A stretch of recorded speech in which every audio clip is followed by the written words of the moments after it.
من سيئات أعمالنا من يهده الله فهو المهتد ومن يضلل فلا هادي له.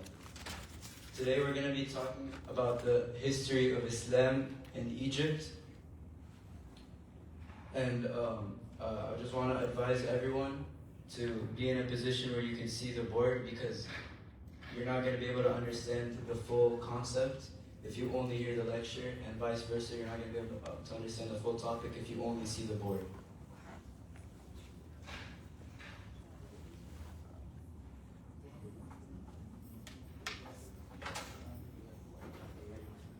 So, to begin the discussion of Islam in Egypt, we have to first set the background by talking about Egypt in the 6th century. Now, in the 6th century, if you guys can see the map, Egypt was a part of the Byzantine Empire, which is a continuation basically of the Roman Empire. And you see the empire stretched all the way from Italy through Egypt and even through Spain and some other countries. And another thing we need to get introduced to before we get too deep into the topic is who this man is. Now, a lot of you guys aren't going to be familiar with just this mural, but this is Emperor Justinian. Now, at the time of the 6th century in Egypt, Emperor Justinian is the one that's in charge of the Byzantine Empire, and his intentions with Egypt have nothing to do with the people. He saw Egypt as a resource-rich land, and the Byzantine Empire couldn't survive without Egypt. And so, to ensure his gains from Egypt, he had in place local leaders to make sure that the people were working hard enough so that he could get all the profit. And another thing that's going to be important as we move on into the topic is that Emperor Justinian caused a lot of tension in Egypt because most of the people in Egypt were Orthodox Christians at the time. And he enforced on the people The people in Egypt were Catholic Christians, and he forced Orthodox Christianity on them. Now, as you see in the story, this is going to be instrumental in how everything plays out.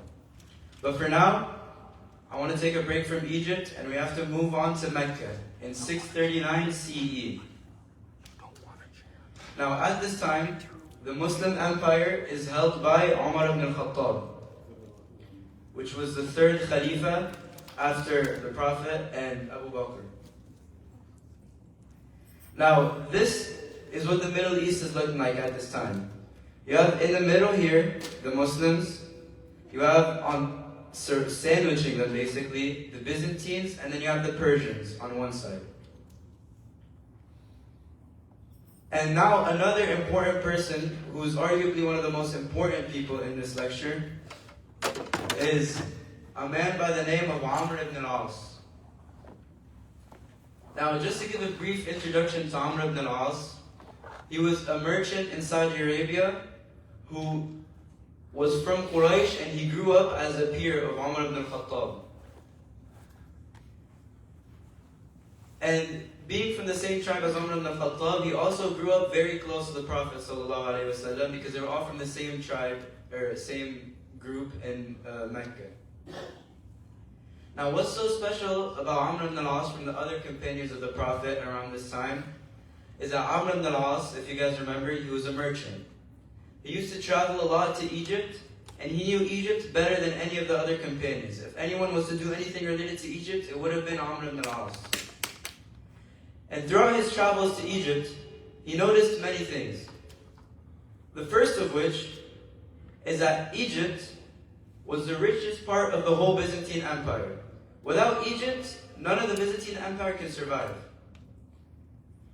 Another thing he noticed was that, here you can see it in the zoomed in map. In Alexandria, held the only people who were actually very loyal to the Byzantines. Outside of Alexandria and all the other cities, the people weren't exactly fond of Emperor Justinian or any of the Byzantines. They didn't really like it, as they were forcing their religion on them, and they didn't give them much freedom in Egypt. And the next thing is that Amr ibn al-As saw this weakness from Egypt, was that as long as the Byzantines had Egypt, this left a weak spot in the water for the Muslims. They could be attacked at any time in their through the waters, and they wouldn't be able to defend it. So now Amr ibn al-As had all these ideas of what to do with Egypt, and he kept them until he could figure out a real plan of what to do. And also the Muslims were very preoccupied at that time with other wars. So we jump ahead to the year 639 CE, when the conquest of Jerusalem happened. And the Muslims finally captured back Jerusalem, and Al-Aqsa and all that came with Jerusalem. Now, at this time, the Middle East looks like this. You have the Muslims holding Jerusalem. They're literally on the tip of Egypt, and they have the rest of this. And it was at this time that Amr ibn al-As, he thought it was a good enough idea, and it was the right time to go for Egypt. So he started pitching his idea to Umar ibn al-Khattab. He told him how he plans on going to Egypt. He told him how he plans on controlling Egypt and bringing it to the Muslims, and how this would help the Muslims. Now Umar ibn al-Khattab was very hesitant at first. He didn't want to stretch his people too thin. He didn't want to cause too many problems without reason. But in the end, he trusted Amr ibn al-As, and he decided to say yes. Go to Egypt. So Amr ibn al-As started going, leading 4,000 men into Egypt. And Amr ibn al-As knew that Umar ibn al-Khattab was very reluctant when he said yes. He knew that this wasn't a positive yes. He knew that Umar ibn al-Khattab could change his mind at any time. Which is why, when Umar ibn al-Khattab decided to send him a letter, while they were on their way to Egypt, he sent this letter with a messenger. Amr ibn al-As kept delaying the messenger. He kept delaying the message because he didn't want to open it, because he knew that Umar ibn al-Khattab could have gone back. He could have said, come back to Mecca. I decided not to push into Egypt right now. And so once they crossed into the border of Egypt and they were officially in Egypt, this is when he decided to not delay it any longer, and he decided to go into Egypt. He decided to open the letter. And the letter read, as you guys can see, Umar ibn al-Khattab was telling him, if at the time you read this letter, you and your troops haven't reached Egypt yet, return right now. And if at the time you're reading this, you have reached Egypt, then continue with Allah subhanahu wa ta'ala's help into Egypt and go fight. And so since he had done this and he stalled the letter and he waited until they were in Egypt, the letter didn't apply to him, and he wasn't breaking any rules. He could continue fighting in Egypt like he had planned to the whole time.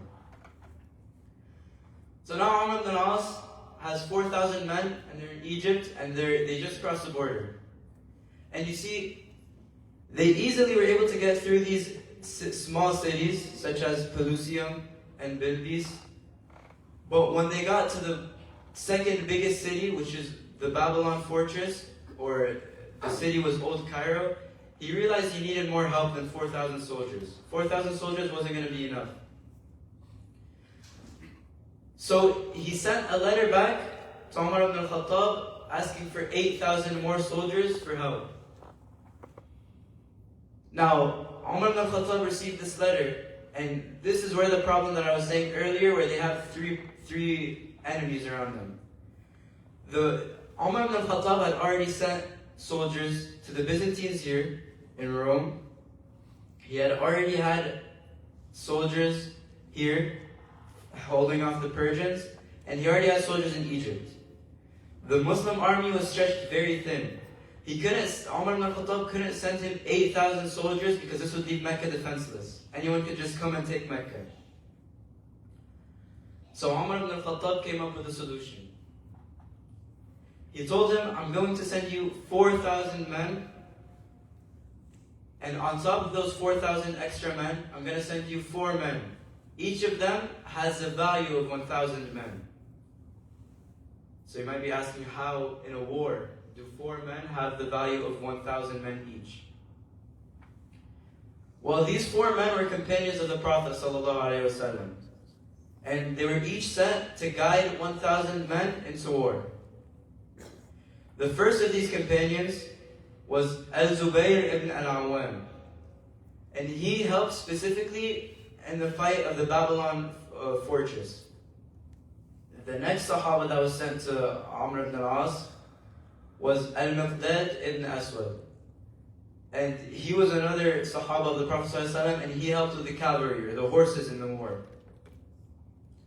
The next Sahaba was Ubadah ibn al-Samit, and he was more of a negotiator and a tactician. And you'll see later in the story how his influence helped in the war. And the last one of the Sahaba was Maslama ibn Mukhlad, which was one of the younger Sahabas who also had helped narrating a hadith of the Prophet, and he was more of a strategist that helped with the technology. Obviously, they don't have tanks or anything, but cannons.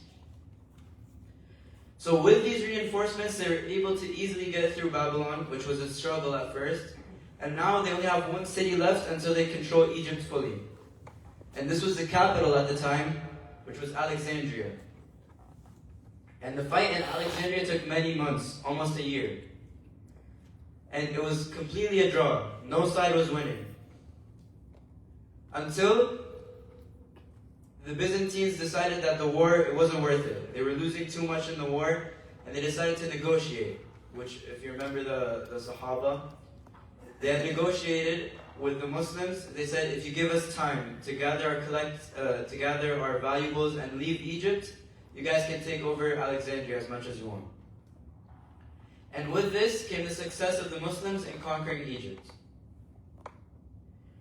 And another important thing is, if you remember Emperor Justinian, who was forcing his religion on the Christians in Egypt, Amr ibn al-As, when he took control, he let the Orthodox Christians and the Catholic Christians be as they were. They could freely practice whatever religion they wanted, as long as they paid something called the jizya, which is war taxes. So now he has the favor of the people. Remember when I said that the people didn't love the rule of Emperor Justinian? Now the Muslims are ruling, and now they have the love of the people. So now the next step was rebuilding Egypt. And the first thing they did when they took control over Egypt was, now that Muslims are taking over, they built a masjid. And this was the first masjid in all of Egypt, which was named after the mastermind behind it all, Masjid Amr ibn al-As. The next crucial step they took in rebuilding Egypt was they created a new city.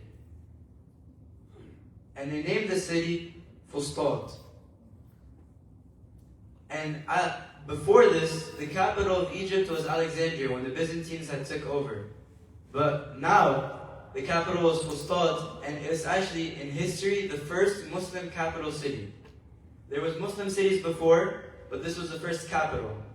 And actually, Fustat is still standing to this day in Egypt, but it's no longer the capital. And now, with the Muslims in charge of everything, over many years, Arabic started replacing the Greek that was spoken in Egypt before, and Islam slowly and gradually became more widespread than Christianity in Egypt. And now, we're going to jump to the 9th or 10th, around the 9th and 10th century, when Egypt fell into control of the Fatimid Caliphate. So, the Fatimid Caliphate were people who they chose their name. It was derived from the name Fatima, which was the daughter of the Prophet ﷺ. And they chose this name because they had claimed lineage to Ali ibn Abi Talib. So they claimed lineage to him by using the name of his wife. And at this time, the Fatimid Caliphate looked like this, in green. They had taken over, they had basically the whole Muslim world. They had Mecca, Medina, they had Egypt, which is the center of our conversation today. They had everything. They had Spain, Maghreb, and the Byzantine Empire is still struggling to survive, but it's still there. and we have the Abbasid Caliphate. And so the most notable things that the Fatimid Caliphate did was that they built Cairo. And they built Cairo in the year 949 CE, and this now became the capital of Egypt. And another important thing that they did was that they established Al-Azhar University, which in the modern world now is a very prestigious Islamic university. But at the time, it was created by these Fatimid people. And just if you're not familiar with Al-Azhar, I just wanted to add this, that they helped produce some of the known sheikhs today. Some examples of them would be Muhammad Siddiq al-Minshawi, who the Azhar helped produce, Mahmoud Khair al-Husari, who graduated from Al-Azhar, and Abdul Basit Abdul Samad, which also was helped by Al-Azhar. And now, simultaneously, around the time that we have the Fatimid Caliphate, I want you guys to think about the Ayyubid dynasty. Now, we're towards the end of the lifetime of the Fatimid Caliphate, where Egypt right now is under attack by the Crusaders, and they're under attack by the Syrians. And the way they were able to survive this war, being attacked on two fronts, is they sneaked their way out of it. They switched sides between the Syrians and the Crusaders multiple times until they were able to somehow sneak their way out of this war alive. So now Egypt is still with the Fatimids. And eventually, the Crusaders were actually fully kicked out of Egypt. But at this time, the leader of Egypt was called the Vizier. The Vizier of Egypt had shortly passed away right after this. And now they were stuck. They had no Vizier. They just got out of the war. They were struggling for 200 years of war before this.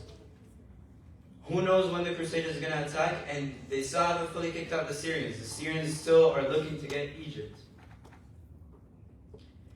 And so they made a very strange decision that when I'm going to explain it to you, is going to seem very strange to you too. The new vizier that they chose wasn't someone very powerful, wasn't someone very known. Instead, they chose the old vizier's nephew. And the name of this new vizier was Yusuf ibn Ayyub. Now, why is this so unusual? Well, the first main reason to why this would be a weird choice is that he wasn't even Egyptian. They didn't pick someone who was from Egypt.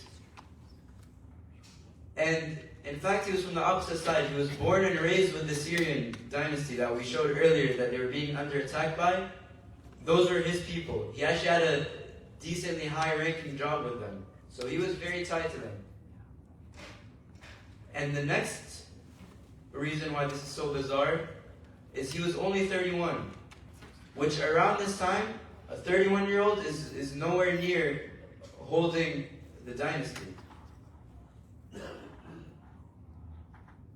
And another thing was that his personality was quiet. He wasn't a very known person to be aggressive. When he had power, he didn't use it specifically for war or anything to push other countries out. And many people at the time thought it was a very, very weird choice. But Yusuf ibn Ayyub, and the reason they chose him actually, and with all these flaws, is because they used it as a last-ditch effort. The Fatimids used this as a last-ditch effort. As I showed you before, they were losing on all fronts. Everything was against them. So they decided the way they were going to win this is they're going to get a Syrian.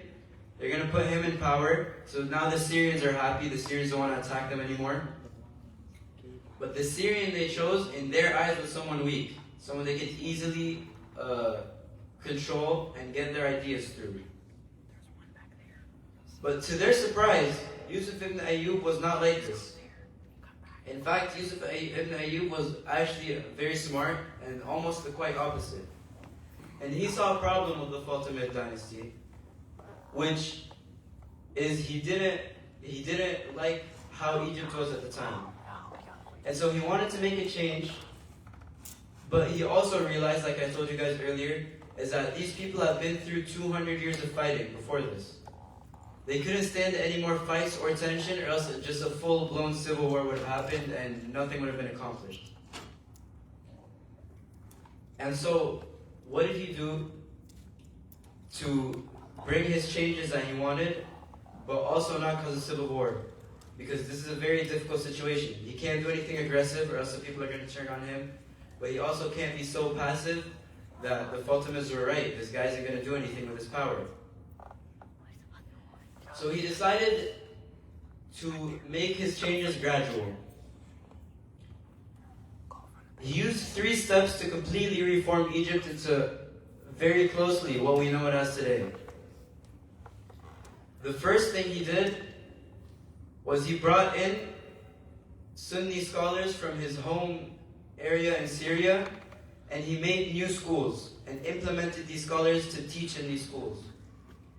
And he made it appealing to the people to go to these schools by providing free education and free housing. So obviously the people of Egypt, if you're not rich, if there's no reason for you to go to a other school, obviously you're going to go to the one that has free education and free housing. So this was a very big plus in the people's eyes, and in his eyes. He was passively changing Egypt. So that was the first thing he did. The second thing was Al-Azhar. When I told you guys that the Fatimids created Al-Azhar wasn't just some small university that was in Cairo and Cairo only.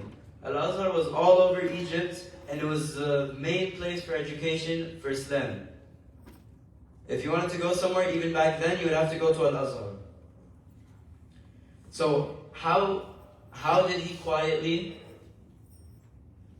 reform this?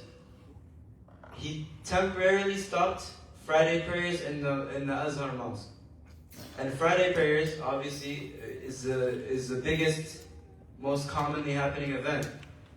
Every Friday, there's a group of people in the masjid, and with the way that the Fatimids were leading that masjid, to the public, it seemed like nothing had changed with Yusuf ibn Ayyub here. And so, that was the second change he did. And the third thing he did was the judges.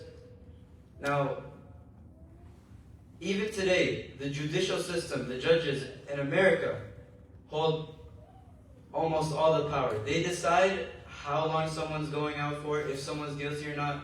They hold all the power. But this was even more so back in the time of Yusuf ibn Ayyub.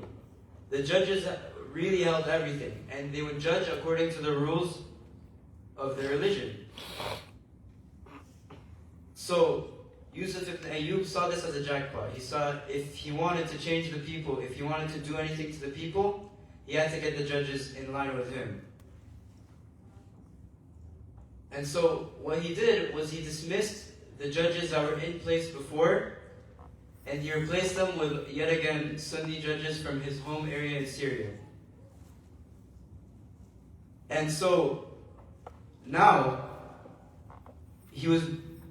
pressure was being put on him by his, well, not exactly leader, but by his superior, which you'll see here, Nur al-Din in Syria. And they were pressuring him to, fully just change Egypt fully into the Muslim world, into the Sunni world and everything. But Yusuf ibn Ayyub was very smart, and he waited for the right time. And he waited and waited until there was no chance that if they decided to do anything, if anyone decided to rebel against him, which they probably wouldn't because the people were on his side. But he decided on one Friday in the 10th century that he commanded the masjids to, on a Friday prayer, to show they had a sign at the time to show basically that they had switched. They're no longer from the Fatimids. They're now a part of the Sunni Muslims with the Syrians and all the Muslims at the time. And so Yusuf ibn Ayyub, actually, you guys might know him by this name, Salahuddin al-Ayyubi, went on to do many things in his life after this. His success in Egypt, his strategizing, like I just told you, he was in a very hard place when he first got control of Egypt. The way he was able to convert that situation into one that was pleasant for the Muslims, and also without causing any physical harm, was very smart. And this success in Egypt gave him the resources for his future successes in life. And I'll give you guys an example of one of the main successes Salahuddin al-Ayyubi had, was winning Jerusalem back and freeing Masjid al-Aqsa from the Crusaders again. If you guys remember, I said the Crusaders on the previous slide were at war with the Fatimids. Well, Salahuddin al-Ayyubi, with the resources and with the confidence and the power he had and the platform he had from controlling Egypt like he did, he was able to go into Jerusalem and kick out the Crusaders of those time, and he won it back. And he gained the title. His name isn't actually Salahuddin al-Ayyubi. So Egyptian history has a lot of, it's very, very extensive. And even the Islamic history is very, very, very long.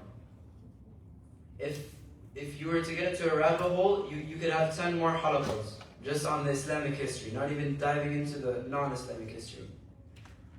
And so, I think this was a good place to, stop on not on a cliffhanger. And I want to just give you guys some fun facts about Islam in Egypt, rather than the history. So, Islamically, Egypt is actually the only country, modern country, in the Quran that is stated by name in the Quran.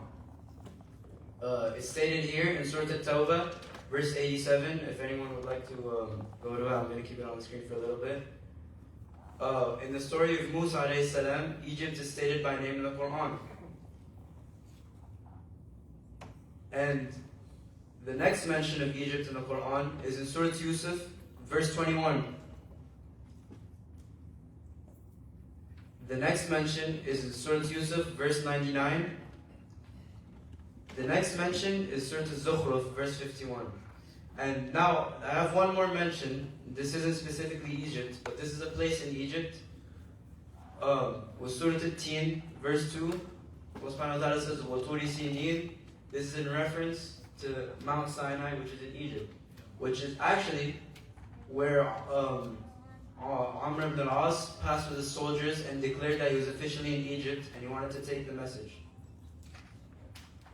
Now, another Islamic fun fact is this: Egypt was actually the home of Yusuf alayhi salam. Although he was born in Palestine, his story had him end up, and I don't want to get into too much details about it, but his story had him end up in Egypt, and he actually had a huge place of power in Egypt, which is why you guys saw two references of Egypt.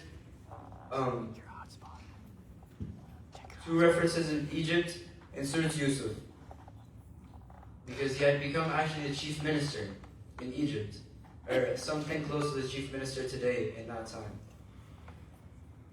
The other reference, or the other fact, is also Prophet Musa alayhi salam's story held place in Egypt too, for the most part. And actually what's interesting that I want to highlight in Prophet Musa alayhi salam's story is just like how, when we started off this story, the people of Egypt were basically, you could basically say they were enslaved.